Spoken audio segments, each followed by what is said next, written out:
오늘은 처음 교회에서 제거된 사람이라는 제목을 가지고 하나님 말씀 증거하도록 하겠습니다. 다 같이 읽어볼까요? 시작. 네, 처음 교회에서 제거된 사람입니다. 오늘 성경 말씀에 보면 베드로가 아주 무서운 징계의 칼날을 뽑아드는 모습을 볼 수가 있습니다. 1시간도 아니고 3시간 만에 한 부부가 다 죽는 사건, 그 부부의 이름은 우리가 잘 알고 있는 아나니아와 삽비라라는 이름을 가지고 있는 사람이었던 것입니다. 도대체 이 무시무시한 일이, 3시간 만에 한 부부가 다 죽는 일이 왜 아름다웠던 처음 교회, 초대교회에서 일어나게 되었을까요? 그리고 하나님과 초대교회의 지도자였던 베드로는 왜 이 문제 앞에 칼날을 들고 무서운 징계를 내리셔야만 했을까요? 그 이유를 한번 살펴보도록 하겠습니다. 첫 번째는 거짓의 영이 교회에 머무르는 것을 우리 하나님은 원치 않으셨다는 것입니다. 다 같이 한번 읽어볼까요? 시작. 거짓의 영이 교회에 머무는 것을 하나님은 원치 않으십니다. 네, 오늘 본문에 보면 그들의 문제가 무엇인지를 아주 명확하게 기록하고 있습니다. 한번 볼까요? 4절 하반절에 있는 말씀입니다. 다 같이 읽어봅니다. 시작. 어찌하여 이 일을 내 마음에 두었느냐? 사람에게 거짓말한 것이 아니요 하나님께로다. 아멘. 자, 명쾌하죠? 자, 문제가 뭐냐? 그는 사람에게도 거짓말했지만 엄밀하게 말하면 그것은 하나님 앞에 거짓말한 죄다, 이렇게 명시하고 있다라는 사실입니다. 하나님 앞에 거짓말했기 때문에 그렇게 되었다, 명시하고 있죠.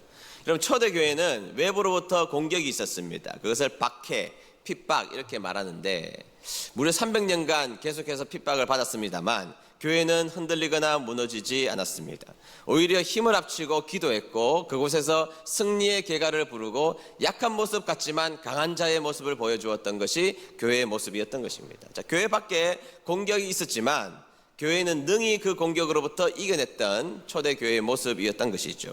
그런데 문제는 내부에서 일어난 초대교회의 첫 번째 문제는 교회를 흔들고도 남음이 있는 요소였기 때문에 첫 번째 거짓의 영이 교회 안에 들어오게 되었을 때에 하나님과 사도 베드로는 오히려 그것을 더 위험하게 다루셨다라는 것입니다. 훨씬 더 위험하게 다루셨다라는 내용이죠. 자, 여러분, 아나니아와 삽비라가 밭을 팔아서 하나님 앞에 드리려고 했던 것이죠. 뭐 그 자체가 나쁜 건 아니잖아요. 좋은 것이잖아요. 2절 볼게요. 2절 보겠습니다. 다 같이 읽습니다. 시작. 그 값에서 얼마를 감춤해 그 아내도 알더라. 얼마만 가져다가 사도들의 발 앞에 두니. 아멘. 자, 오늘 성경 말씀에 뭐라 그러는가? 의도적으로 감추었다, 이렇게 말하고 있습니다. 자, 하나님 앞에 약속한 부분이 그들에게 있었습니다. 약속을 했습니다. 그리고 전부라고 그것이 거짓말을 하고 일부를 감추었다, 이렇게 설명하고 있는 것이죠. 여러분, 거짓말, 우리가 일상에서 흔하게 하는 거짓말의 요소들이 얼마나 많습니까? 어제도 거짓말했고 하얀 거짓말이라고 말하는 마치 좋은 것, 거짓말도 좋은 것이 있는 것처럼 해서 거짓말을 하는 것은 우리들의 꽤 일상 가운데 많은 일들 중에 하나입니다. 그러나 하나님은 거침없이 그리고 가차없이 거짓의 영이 초대교회에 움직이는 것을 위험하게 여기셔서 제거해 버리셨다. 이게 성경에서 말하고 있는 내용이라는 것입니다. 여러분, 여기에서 감추었다는 말을 좀 주의 깊게 살펴볼 필요가 있습니다. 여기에서 감추었다, 이 거짓말한 것이죠. 이 감추었다라는 것을 가리켜서 성경 연구가들은 구약시대에 나와 있는 한 이야기와 이 이야기를 동일하게 연결시키고 있는데 그 이야기가 누구냐 하면 아간의 이야기와 여기에 나오는 이야기를 함께 연결시켜 놓고 있습니다. 아간도 감추었고 아나니아와 삽비라도 감추었습니다. 여러분, 성경 가운데 구약은 히브리어, 신약은 헬라어로 쓰여져 있는데 구약의 히브리어를 헬라어로 번역한 성경이 있습니다. 그 성경을 우리는 70인역 이렇게 부르고 셉투아진트 이렇게 부르죠. 그런데 구약을 헬라어로 번역한 그 구약의 아간이 숨겼다라는 그 단어와 지금 아나니아와 삽비라가 숨겼다라는 그 단어를 동일한 단어를 사용하고 있습니다. 뿐만 아니라 많은 성경 주석학자들도 지금 이 사건의 모든 전말과 가장 비슷한 내용의 이야기, 똑같은 내용의 이야기는 아간의 이야기와 똑같은 이야기라고 설명하고 있다는 것이죠. 그럼 아간은 어떤 사람인가? 여러분 잘 알고 있지만 조금 더 부가적으로 설명해 드리면, 여러분 이스라엘 백성들이 가나안 땅에 들어갈 때 이제 처음 전쟁을 시작하는 겁니다. 군대가 되어서 처음으로 전쟁을 시작하는 첫 번째 전쟁, 얼마나 중요한 부분입니까? 처음에 몇 번의 전쟁이 진짜 중요한 전쟁인데, 첫 번째 전쟁은 난공불락인 여리고성을 하나님의 명령에 순종하여서 이겼던 전쟁이었죠. 하나님의 명령에 순종하여서 그 난공불락의 성을 이기게 되었던 것입니다. 그 다음 성이 아이성 전투형이 있는데요. 이 아이성 전투는 상대적으로 여리고성보다는 훨씬 더 약한 전투였음은 객관적으로는 사실입니다. 지대는 더 높았으나, 그러나 객관적으로 훨씬 더 쉬운 전투임에는 분명합니다만, 여리고성을 이긴 이스라엘 백성들이 아이성 앞에서는 완전히 박살이 나버리고 말아요. 전쟁에 실패하게 되었던 것입니다. 그리고 공동체가 낙심에 빠집니다. 아니, 여리고성을 이겼던 우리들이 어떻게 우리의 힘으로 아이성과 한번 싸워봤을 때 이렇게 비참하게 무너질 수 있을까? 전쟁은요, 심리전이 굉장히 중요한데 심리적으로 그들은 낙심 가운데 빠지게 되었다는 것입니다. 낙심하고 절망했습니다. 공동체가 낙심했고 공동체가 절망하게 되었던 것입니다. 도대체 우리가 왜 이 아이성 전투에서 졌을까? 하나님이 말씀해 주세요. 왜 졌는지. 왜 졌느냐? 너희 공동체 가운데 범죄가 있다는 겁니다. 너희 공동체 가운데 범죄가 있다. 그렇게 해서 제비를 뽑기 시작합니다. 지파별로, 부족별로 제비를 뽑아 들어가는데 아간이 그 상황 가운데 자기의 죄를 회개하지 않아요. 그래서 결국에 제비를 뽑힌 사람이 아간이었다라는 것이죠. 공동체 내에 범죄가 있었기 때문에 이 공동체가 멸망하게 되었다. 무너질 뻔했다. 그러면서 그 죄인을 찾았는데 아간이었던 것이죠. 아간이 지은 죄가 뭐죠? 하나님은 전쟁을 할 때 전쟁한 다음에 모든 것을 다 진멸하라 이렇게 명령하셨어요. 무생물도 태워 없애라 그렇게 명령하셨는데, 이 아간이라는 자가 전쟁을 한 다음에 갑자기 좋은 옷이 하나 보이는 것입니다. 뭐 지금으로 말하면 말 안 하겠습니다. 하여튼 명품이에요. 하여튼 뭐 몇천만 원짜리 여기 보니까 은 200세겔 되는 외투죠. 외투. 무슨 코트 뭐 이런 무슨 코트 뭐 이런 거 그 몇백만 원짜리 몇천만 원짜리 하는 것이 눈에 들었던 것입니다. 그리고 너무너무 가지고 싶었습니다. 욕망이 생겼습니다. 그리고 그것을 몰래 숨겼다 이렇게 말하고 있죠. 하나님의 명령을 어기고 숨긴 다음에 거짓말하게 되었던 것입니다. 그래서 어떻게 하시죠? 하나님은 아간을 죽이십니다. 그리고 그 다음 아이성 전투에서 승리하게 되었던 것입니다. 자, 이 아간의 죄와 아나니아와 삽비라가 지은 죄가 동일선상에 있다 이렇게 주장하고 있다는 것입니다. 이 두 사람 아간과 아나니아와의 삽비라의 죄는요, 한 사람의 죄가 아니라 공동체를 무너뜨릴 수 있는 죄라고 설명하고 있다라는 것이죠. 그래서 아나니아가 죽은 것입니다. 공동체를 무너뜨릴 수 있는 처음 교회, 그렇게 아름다웠던 처음 교회가 무너질 수밖에 없는 상황에 놓여져 있을 때 칼을 들고 그 죄를 삭제시켜 버렸다는 것이죠. 자, 그리고 아내 삽비라가 3시간쯤 있다가 왔습니다. 그 3시간 동안 뭐 했을까? 그 뭐 돈 좀 챙겼으니까 가서 쇼핑하고 오지 않았을까? 뭐 개인적 추측입니다만. 8절 보겠습니다. 8절. 3시간쯤 있다가 돌아온 삽비라에게 베드로가 묻습니다. 8절 다 같이 읽습니다. 시작. 베드로가 이르되 그 땅 판 값이 이것뿐이냐 내게 말하라 하니 이르되 예 이것뿐이라 하더라. 아멘. 자, 아내도 3시간 후에 돌아와서 거짓말을 했습니다. 네, 이것뿐입니다. 밭을 판 돈이 이것뿐입니다. 그렇게 거짓말을 한 것입니다. 10절 볼까요? 10절 다 같이 읽습니다. 시작. 그 말이 끝나자마자 삽비라는 베드로 앞에 쓰러져서 죽었습니다. 그 순간 젊은이들이 들어와 삽비라가 죽은 것을 보고 그녀를 밖으로 메고 나가 남편 곁에 묻었습니다.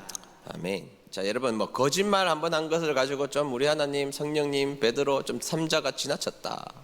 왜 뭐 거짓말 한번 한 거 가지고 용서 하나님께서 이렇게 하셨을까? 뭐 이렇게 생각하실 수 있지만, 여러분 성경에서 사탄을 어떻게 규정하고 있어요? 사탄은 거짓의 영 이렇게 규정하고 있죠. 더 나아가서 거짓의 아비라고 규정하고 있습니다. 거짓의 아비, 거짓의 영 이렇게 설명하고 있죠.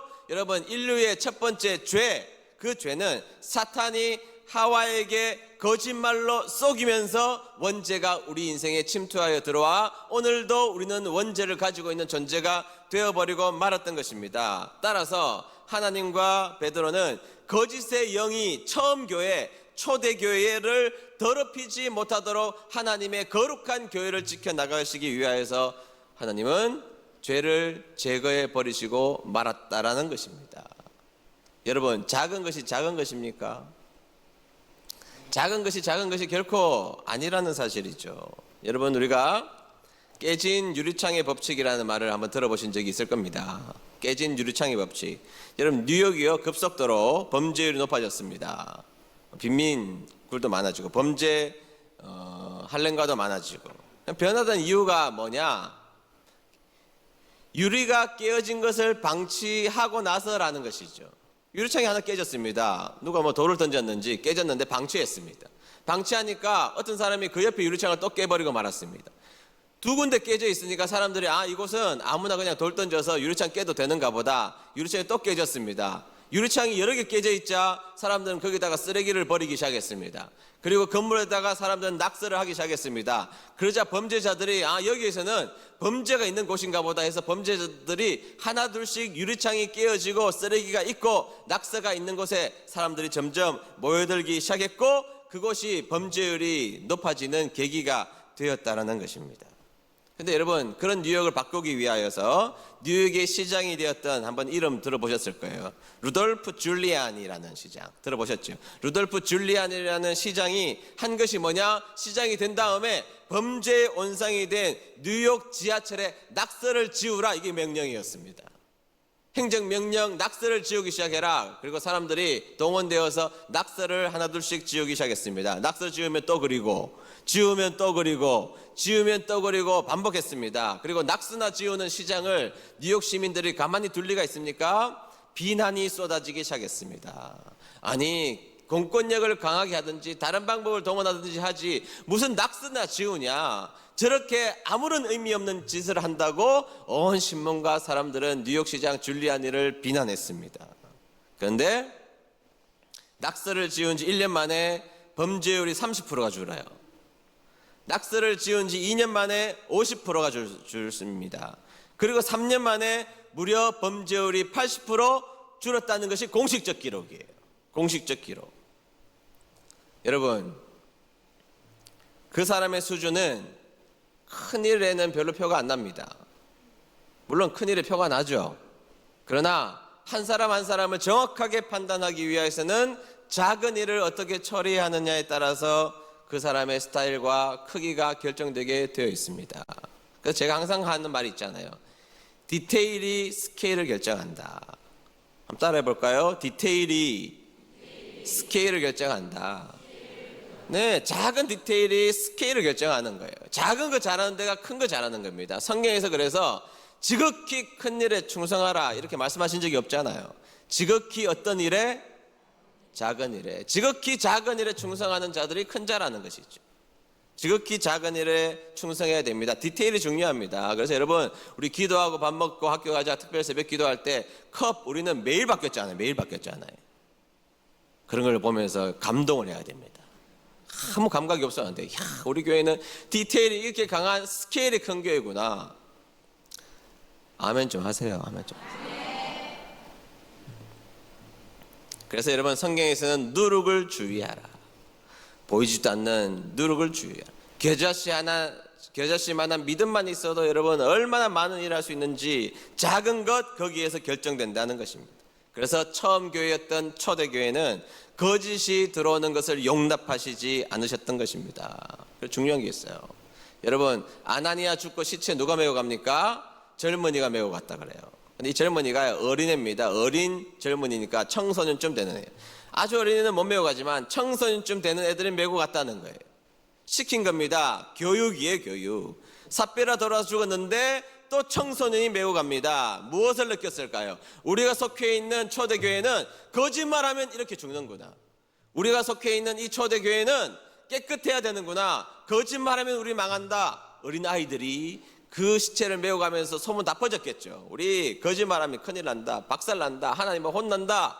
교육시킨 것입니다. 두 번째, 시기와 경쟁이 교회에 머무는 것을 원하지 않으셨다는 사실입니다. 다 같이 읽어봅니다. 시작. 시기와 경쟁이 교회에 머무는 것을 원하시지 않으십니다. 여러분, 이 문제의 부부가 땅을 팔아서 초대 교회를 위해서 쓰려고 했습니다. 뭐 좋은 일처럼 보입니다. 물론 좋은 일이죠. 만약에 교회에서 오늘날 이런 일이 있다면 다들 박수 치겠죠. 그리고 저분을 본받아야 되겠다. 뭐 그런 이야기를 할 겁니다. 그런데 문제가 있어요. 그 자체가 문제가 아니라 오늘 사도행전 5장 1절 헬라어 원어에 보면 맨 처음에 접속사 그러나가 들어가 있어요. 대라는 헬라어인데 접속사 그러나가 등장하고 있어요. 그러니까 접속사로 시작하는 그러나 이렇게 시작하고 있다는 것은 그 앞에 어떤 일과 완전히 대조되는 사건이라는 거죠. 그러니까 여러분 앞에 것을 살펴봐야 될까요? 살펴보지 않아야 될까요? 살펴봐야 된단 말이에요. 살펴봐야 된다. 그러면 앞에는 어떤 사건이 나오는지를 한번 보도록 하겠습니다. 앞에 사건 4장 32절을 먼저 보도록 할까요? 32절입니다. 다 같이 읽습니다. 시작. 믿는 사람들의 무리가 다 한 마음과 한 정신으로 자기 것을 자기 것이라고 말하는 사람이 한 사람도 없이 자기가 가지고 있는 모든 것을 서로 나누어 썼습니다. 아멘. 네, 여러분 초대교회의 가장 큰 기적이 뭐라고 생각하십니까? 초대교회는 병든 자가 낫고 예수님을 3,000명씩 믿고 안전병이가 일어나고 뭐 이런 것이 기적이라고 생각합니다. 합니까? 저는 초대교회에 나와 있던 원픽, 전무후무한 원픽 하나를 고르라면 그것은 바로 이 물질을 나누어 쓰는 공동체의 마음이었다고 생각합니다. 여러분 역사상 이런 일은 단 한 번도 없었습니다. 네 물건도 내 물건이고 내 물건도 네 물건인데 그것에 대한 아무런 거리낌과 문제가 존재하지 않았다라는 것입니다. 그런 일이 언제 있었습니까? 여러분 일시적으로 있을 수 있죠. 몇 번 그렇게 할 수 있습니다. 몇 번 그 사람이 우리 집에 들어와서 냉장고에 문을 열고 먹을 것을 가져가는 사람이 있을 수 있죠. 매일 들어온다? 비밀번호를 바꿀 겁니다. 비밀번호 바꿀 겁니다. 여러분 돈이 필요한데 돈을 내가 그 친구에게 빌려줬다? 그런데 안 갚아도 돼. 뭐 한두 번 그럴 수 있지만 그것이 100번, 1000번이 된다? 가능한 일입니까? 불가능한데 초대교회는 그렇게 됐다는 거예요. 무슨 말이죠? 초대교회는 완벽하게 하나를 이루는 교회였다는 것입니다. 초대교회로 돌아가자. 여러분 초대교회가 지금 교회보다 더 훌륭하거나 더 좋은 모습이 다 많은 건 아니지만 이 한 가지 때문에 초대교회로 돌아가잖아요. 이 한 가지, 이것은 놀라운 일이고 그 교회가 얼마나 하나가 되었는지를 명명백백하게 보여주고 있는 장면. 서로의 물건을 통용하고 네 것 내 것 없다는 것이죠. 네 것도 내 거고 내 것도 내 거다. 이건 놀부심상이고 내 것도 네 거고 네 것도 내 거다. 일시적으로 될 수 있지만 이렇게 계속해서 초대교회처럼 100가지를 가지고 있는 사람이 아무것도 안 가지고 있는 사람들에게 끊임없이 자신의 물건을 내놓는 것 쉬운 일이 아니죠. 근데 그 일이 이루어진 겁니다. 하나가 되었다는 거예요. 철저하게 하나가 되었다는 거예요. 그냥 하나가 아니고 철저하게 하나가 되었다는 것입니다. 우리의 거짓말을 모르세요? 아시죠? 사람은 속일 수 있지만 하나님은 속일 수 없다라는 것이죠. 그래서 성경은 이렇게 말합니다. 4절 하반절 읽습니다. 시작. 그대는 사람을 속인 것이 아니라 하나님을 속인 것이요. 아멘. 지금 초대교회 물건마저 통용하고 네 것 내 것 없이 하나가 된 일치한 아름다운 교회였던 것입니다. 그런데 초대교회에 누룩이 들어온 것입니다. 초대교회에 거짓이 들어왔습니다. 초대교회에 시기심이 들어왔습니다. 그러자 하나가 깨트려지려고 하자 하나님은 아나니아와 삽비라를 제거하셔서 초대교회의 하나됨을 끝까지 유지하셨던 것입니다. 여러분 죄가 여러 가지가 있죠. 가장 나쁜 죄가 뭡니까? 살인입니까? 가장 나쁜 죄가 뭡니까? 시기입니다. 시기. 나쁜 죄가 뭐라고요? 시기입니다. 초대교회로부터 시작해서 교회 전통 가운데 치명적인 7가지 죄라는 책이 있어요. 치명적인 7가지 죄라는 명목이 있는데요. 그러니까 초대교회 지도자들이 7가지 죄가 치명적이라는 거예요. 가장 치명적인 죄 7가지를 골라놨단 말이죠. 그 7가지는 다 치명적인 죄입니다. 그런데 그 중에 가장 야비하고 가장 더럽고 가장 추접하고 가장 잔인한 죄가 뭐냐? 시기심이다 이렇게 말하고 있어요. 우리는 뭐 거짓말 시기 같은 경우는 일상적인 건데, 거짓말 눈에 보이지도 않고 시기 보이지도 않고 살인처럼 사람 죽인 것도 아닌데, 실정법의 위기, 실정법의 저촉도 안 되는 게 시기인데, 아니요, 많은 신학자들과 초대 교부들과 많은 위대한 성경 연구자들은 모든 죄 가운데 1등 죄 시기입니다. 시기. 또 이렇게 말하면 이왕 죄 지을 것 1등은 해야지, 뭐 이런 분들도 계세요. 가장 야비하고 가장 더럽고 가장 추접하고 가장 악한 죄 시기입니다. 여러분, 성경에서 대표적인 죄악의 아이콘 사울입니다. 사울이 죄가 뭐예요? 사울이 뭐 그렇게 큰 죄를 저질렀습니까? 다른 왕에 비해서 그렇게 큰 죄를 저질렀습니까? 별로 보이지 않잖아요. 그런데 사울의 죄, 시기하는 죄입니다. 사울은 천천히요, 다윗은 만만이다, 여기에 그냥 무너져서 시기함으로 평생을 다윗 쳐다보다가 망한 죄를 짓게 되었던 것입니다. 시기가 큰 죄입니다. 여러분, 성경에 나와 있는 죄에 해당하는 죄의 대표성을 가지고 있는 인물들 다 연구해 보세요. 다 시기입니다. 시기로부터 모든 죄는 확장되고 성장하고 죄도 부흥하고, 그래서 망하는 거예요. 눈에 보이지도 않는데 시기는. 여러분, 시기심을 마음에 자리 잡힌 사람 보세요. 나보다 잘난 사람도 시기하죠. 나보다 비슷한 사람 시기합니다. 근데요, 시기심에 죄에 가득한 사람은 나보다 객관적 지표가 못난 사람도 시기합니다. 경제력도 떨어지고 학벌도 떨어지고 외모도 떨어지고 여러 가지 형편이 다 떨어져도 그 사람이 100가지가 내가 다 잘나고 100가지 중에 99가지가 다 잘났는데 한 가지 그 사람이 잘하면 그 사람 시기합니다. 시기가 들어가 보세요. 딱 그렇게 삽니다. 맨날 남의 카카오톡, 맨날 SNS, 맨날 인스타그램 들어가 보면서 그 사람의 행동과 거지를 보면서, 행동 거지를 보면서 그 사람의 모습을 보면서 견디지를 못하는 거예요. 시기 때문에. 거기서 망하는 겁니다. 시기는요, 나만 망하는 게 아니고요, 내 옆에 있는 사람 망하게 하고 그 사람 망하게 하고 모든 사람을 망하게 하는 것입니다. 독일어의 시기는 두 가지 단어가 합쳐져 있어요. 망함과 기쁨, 슬픔과 기쁨이라는 단어가 합쳐져 있어요. 이 말은 무슨 말이냐? 다른 사람이 슬퍼질 때 내가 기뻐진다는 거예요. 그게 시기예요. 얼마나 안 좋은 죄입니까? 마지막으로 이 구절을 읽고 제가 마치려고 합니다.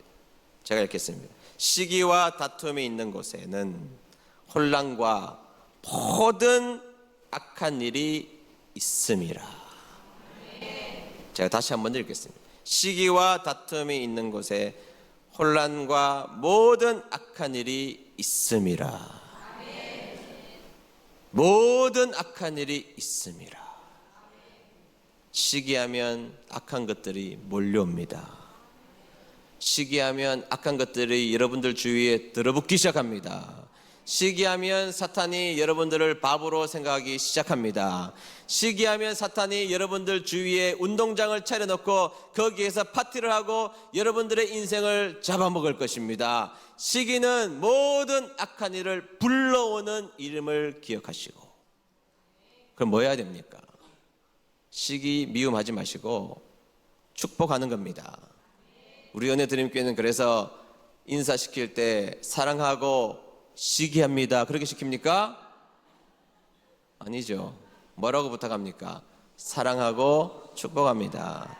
사랑하고 축복할 때 시기는 물러가게 될 줄로 믿습니다. 여러분, 시기하면 나에게 돌아오는 것은 악한 일뿐이죠. 그러나 축복하면 그 축복이 거기에 머물지 않을지라도 나에게 돌아옵니다. 왜 축복 안 하고 살아요?